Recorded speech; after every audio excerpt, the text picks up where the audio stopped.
And now, new music created from old sounds. A group of British and American musicians named Offa Rex have put a modern twist on traditional folk songs dating back centuries. Their first album is out now, and as Jeffrey Brown discovered, it isn't the first revival of this musical tradition.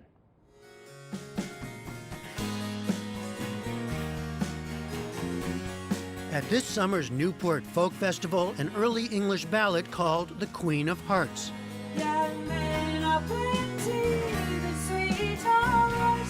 It dates back in various forms to at least the 1700s. To the Queen of Hearts. In the 1960s, it was taken on by the likes of Joan Baez. He's here today. And he's gone tomorrow. And the influential English folk singer Martin Carthy. Young men are aplenty, but Sweethearts, you. Now, looking back once again, comes a group called Offa Rex, a transatlantic collaboration of the English singer Olivia Chaney and the American indie rock band The Decemberists, led by Colin Meloy.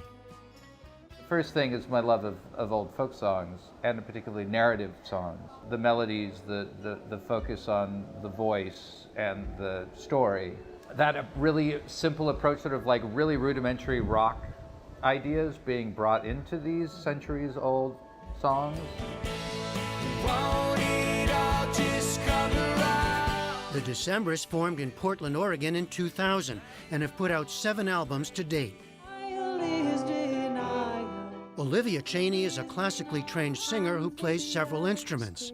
She first received wide notice on this side of the Atlantic with her 2015 debut album, The Longest River. We've kind of figured it out as we went along, and sometimes, you know, we didn't agree on things and we'd say, oh, but I want to do this song, or I want to do it this way, and I think that was the beauty of the project, is we came from different cultures and different relationships to the history of that music. On this project, the two are consciously picking up on the 1970s electric folk revival of traditional music by bands like Fairport Convention and Steel Eye Span, from whom Meloy says he learned the Blackleg Minor. The Blackleg Minor creeps to work, moleskin pants and dirty shirt, there goes the Blackleg Minor. And I selfishly I was like, if only I could, have a time machine. Nostalgia for a revival of a revival of a revival, right? Yeah. The music goes back centuries, but you're talking about something that goes back. I know, a 50 years. nostalgia for a time, mostly I wasn't even born alive during, but that it itself was, recreating or reviving old music by injecting something. It's sort of a love letter to that era. What ails you, my daughter Janet? Chaney says she first listened to 60s and 70s folk revival music as a young girl with her dad. She never saw herself as part of a pure folk scene, but was eager to arrange anew several of these traditional songs, including Willie O'Winsbury. He has called on his merry men all by 30.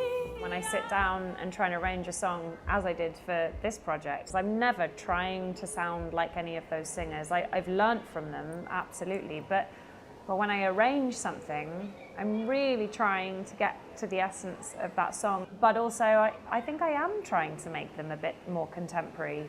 The paradox of you try and protect something or preserve it, and then it dies because you're trying to protect it. I wouldn't want to be guilty of that. I hope not.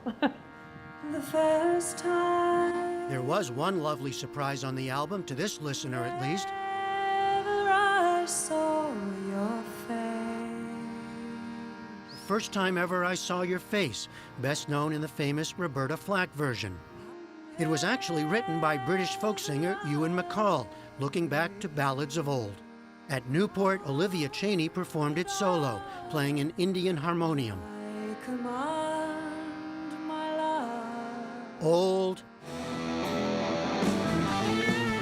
and even older songs given new life. For the PBS NewsHour, I'm Jeffrey Brown at the Newport Folk Festival. Here